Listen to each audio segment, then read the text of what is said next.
नमस्कार दोस्तों, मैं प्रज्वल आपका स्वागत करता हूँ खेर विद प्रज्वल में। आज हम जानेंगे एक ऐसा विषय जो जितना छुपा हुआ है उतना ही डरावना भी। पेरिस, रोशनी का शहर, लेकिन इस चमकते शहर के नीचे अंधेरा पसरा है। ऐसा अंधेरा जहाँ 2 करोड़ से ज्यादा इंसानी हड्डियां दफन है। सैकड़ों किलोमीटर लंबी टनल, अंतहीन रास्ते और दीवारों में जड़ी खोपड़ियाँ। आज हम जा रहे हैं कैटाकॉम्ब ऑफ पेरिस, एक ऐसी जगह जिसे लोग कहते हैं ऊपर पेरिस है, नीचे मृत्यु का साम्राज्य। 18वीं सदी, पेरिस तेजी से बढ़ रहा था, लेकिन एक समस्या थी जो शहर की नींव तक हिला चुकी थी। शहर के कब्रिस्तानों में जगह खत्म हो चुकी थी। लाशें एक दूसरे के ऊपर फेंकी जा रही थी। जब गर्मी बढ़ती, सड़ती हुई देहरों लाशों की बदबू पूरे इलाके को जहरीला बना देती थी। लोग अपने घरों में बेहोश हो जाते थे।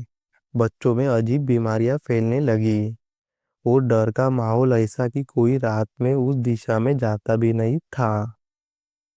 1780 में एक ऐसी घटना हुई जिसने इतिहास बदल दिया। पेरिस का सबसे बड़ा कब्रिस्तान, लेस इनोसेंट्स, भारी बारिश के बाद टूट गया। दीवार गिरते ही हजारों सड़ी हुई लाशें सड़कों पर बह निकली। ये दृश्य इतना भयानक था कि लोग इसे कयामत का संकेत मानने लगे।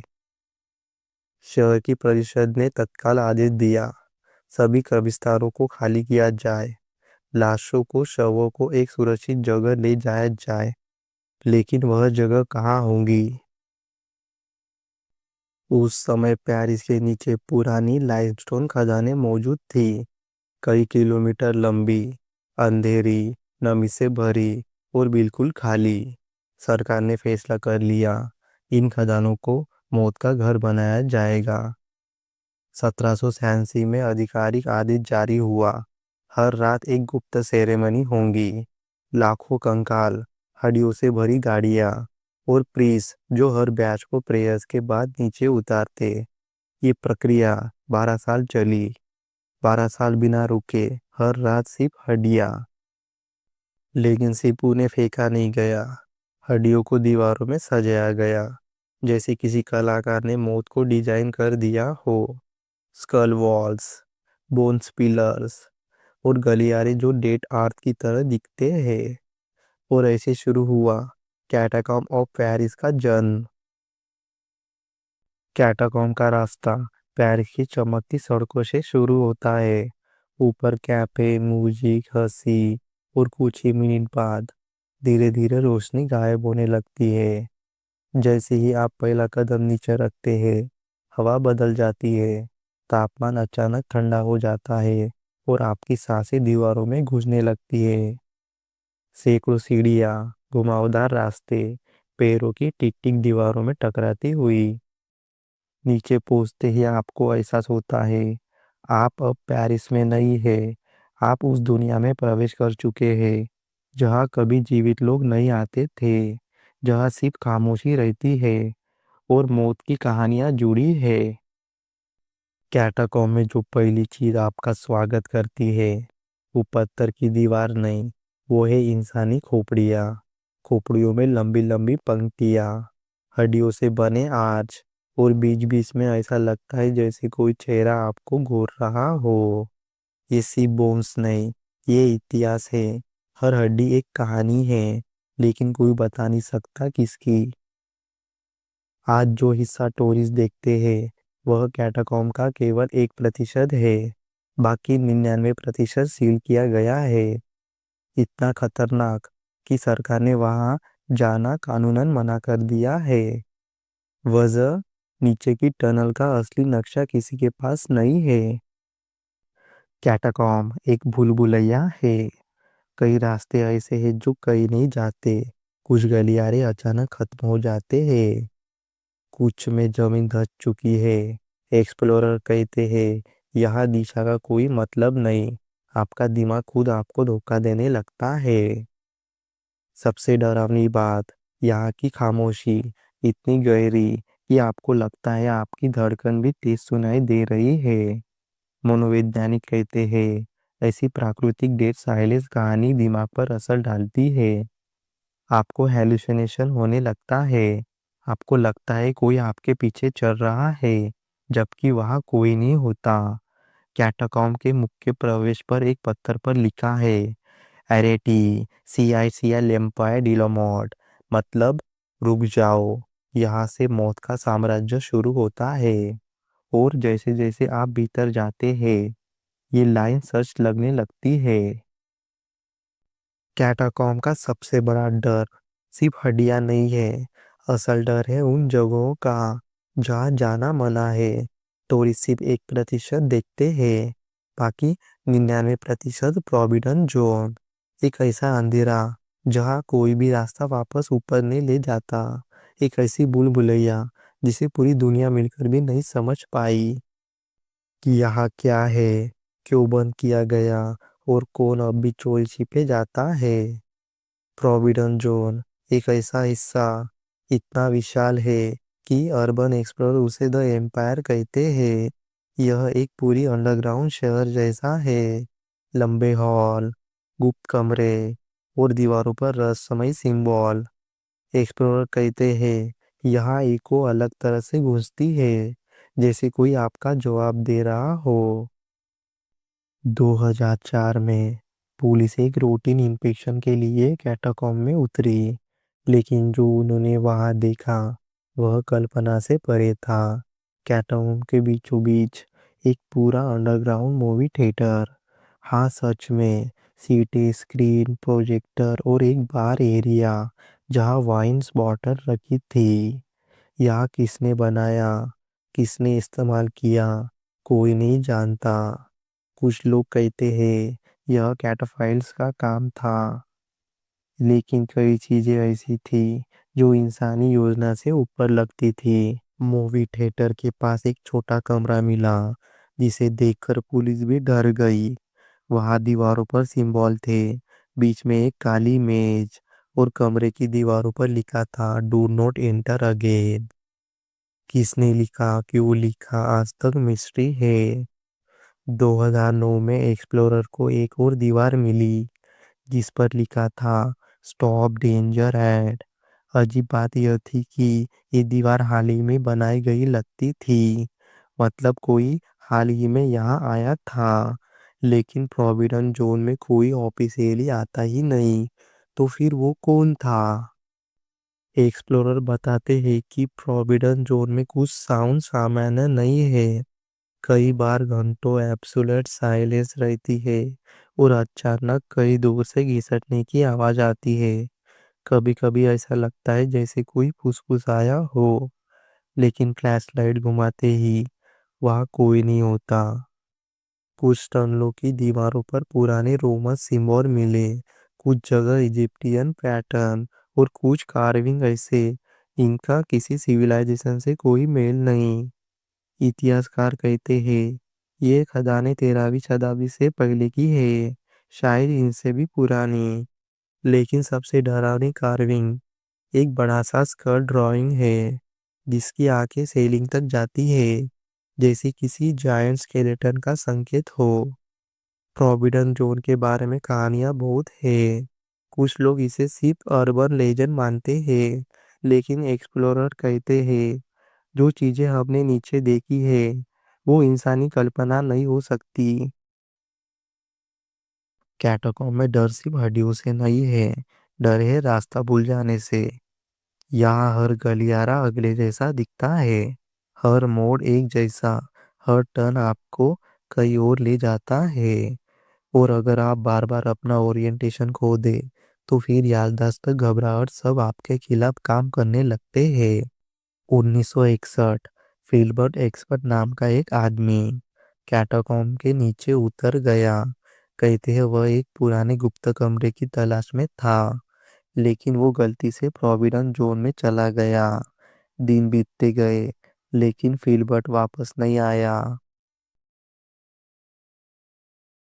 11 साल बाद 1972 में उसकी लाश मिली, जहां एक्सिट से सिर्फ कुछ ही मीटर दूर।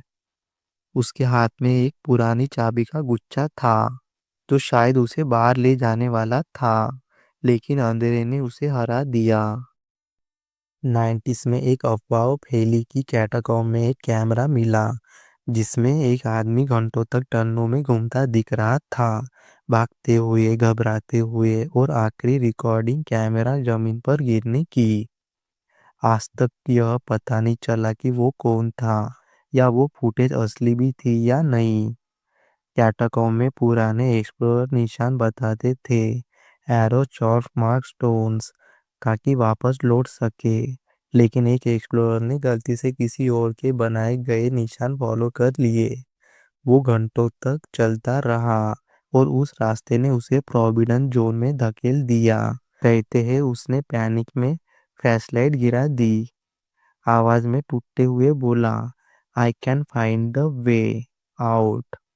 फिर कनेक्शन कट गया। वो आज तक नहीं मिला। एक्सप्लोरर का कहना है कुछ जगहों पर हवा अजीब तरीके से चलती है, कभी कोई विस्पर, कभी किसी के कदमों की आहट, कभी किसी के पास से गुजरने जैसी फीलिंग। लेकिन जैसे ही आप टॉर्च घुमाते हैं, वहां सिर्फ दीवारें, हड्डियां और घना अंधेरा होता है। घंटों तक अंधेरे में रहने से दिमाग डिसोरिएंट हो जाता है। आपको शैडो हिलती दिखती है। आपको लगता है कि आपके सामने कोई खड़ा है और आपके पीछे कोई चल रहा है। कुछ एक्सप्लोरर अचानक हिस्टेरिकल हो जाते हैं, चीखने लगते हैं, भागने की कोशिश करते हैं और इसी में चोट खा जाते हैं। कैटाकॉम्ब आपकी हिम्मत नहीं, आपके दिमाग की परीक्षा है। या जो खोया, वो मर इसलिए नहीं गया कि उसे किसी ने मारा। वो इसलिए गया क्योंकि वो अकेला था। अंधेरा, नम हवा, डेड साइलेंस और अनंत गलियारे, यही कैटाकॉम्ब का सच। कैटाकॉम्ब के टर्नों में हवा ठंडी है, नमी बहुत ज्यादा है और साउंड रिफ्लेक्शन बहुत अजीब तरीके से काम करती है। साइंटिस्ट कहते हैं ऐसी जगह दिमाग में अकॉस्टिक इल्यूशन पैदा करती है, यानी आवाजें तो आपकी अपनी होती है, लेकिन वो किसी दूसरे कोण से गुजर कर लौटती है और आपको लगता है कि कोई और बोल रहा है। लो ऑक्सीजन लेवल भी हेलुसिनेशन पैदा कर सकते हैं। शैडो हिलती दिखना, कोई पास आता दिखना, या किसी का नाम फुसफुसाकर बुलाना। एक्सप्लोरर कहते हैं कि कई बार फ्लैशलाइट अचानक बंद हो जाती है, बिना बैटरी खत्म हुए। कुछ जगहों पर आपका कैमरा अपने आप रिकॉर्डिंग शुरू कर देता है या खुद बंद हो जाता है। यह फिनोमिना साइंटिफिकली एक्सप्लेन नहीं किया गया, क्योंकि कैटाकॉम्ब में कोई इलेक्ट्रॉनिक मैग्नेटिक डिवाइस नहीं है जो गैजेट को प्रभावित करे। कुछ गलियारों में अचानक टेम्परेचर 10 तक गिर जाता है, वो भी कुछ ही सेकंड में। साइंटिस्ट कहते हैं यह सिंपल एयर प्रेशर डिफरेंस है, लेकिन एक्सप्लोरर बताते हैं टेम्परेचर गिरते ही ऐसा लगता है कि कोई प्रेजेंस पास से गुजरी हो। कुछ एक्सप्लोरर कहते हैं स्कल वॉल में कुछ खोपड़ियों की आंखों में एक अजीब चमक दिखाई देती है। यह चमक नेचुरल नहीं लगती, जैसे कोई आपको देख रहा हो, trekking your moment step by step. Science कहता है यह सिर्फ लाइट रिफ्लेक्शन है, लेकिन प्रॉब्लम यह है कि कई बार यहाँ लाइट होती ही नहीं। कैटाकॉम्ब में लंबे समय बिताने वाले कैटाफिलर्स कहते हैं वहाँ एक प्रेजेंस महसूस होती है, ना इंसान ना जानवर, कुछ और। कई लोगों ने बताया कि आप अकेले हो तब भी कदमों की आहट आपके पीछे चलती रहती है, लेकिन जैसे ही आप मुड़ते हैं वहाँ कोई नहीं। कुछ एक्सप्लोरर ने दावा किया कि उन्हें अचानक ऐसा लगा जैसे किसी ने उनका कंधा छुआ, लेकिन फ्लैशलाइट घुमाने पर सिर्फ हवा और हड्डियाँ। क्या ये सब साइंस है या सुपरनैचुरल, या शायद इन दोनों का एक मिश्रण? जिसे हम अभी समझ नहीं पाए। कैटाकॉम्ब का सच शायद कभी पूरी तरह सामने नहीं आएगा। कैटाकॉम्ब से बाहर आने का रास्ता हमेशा बहुत लंबा लगता है। शायद इसलिए क्योंकि नीचे बिताया हुआ हर मिनट आपके दिमाग पर अपनी छाप छोड़ जाता है। जैसे जैसे ऊपर की रोशनी नजदीक आती है, आपको लगता है कि अंधेरे ने आपके अंदर कुछ बदल दिया है, कुछ जो आप समझ नहीं पा रहे। पेरिस की सड़कों के नीचे 20 लाख से ज्यादा हड्डियां, 20 लाख कहानियां, 20 लाख जीवन, लेकिन इनमें से एक भी कहानी पूरी तरह सामने नहीं आई। हर खोपड़ी एक मिस्ट्री है, हर गलियारा एक छुपा हुआ सच। यहाँ आने वाले कहते हैं, कैटाकॉम्ब आपको डराती नहीं, आपको समझाती है कि इंसान कितना छोटा है।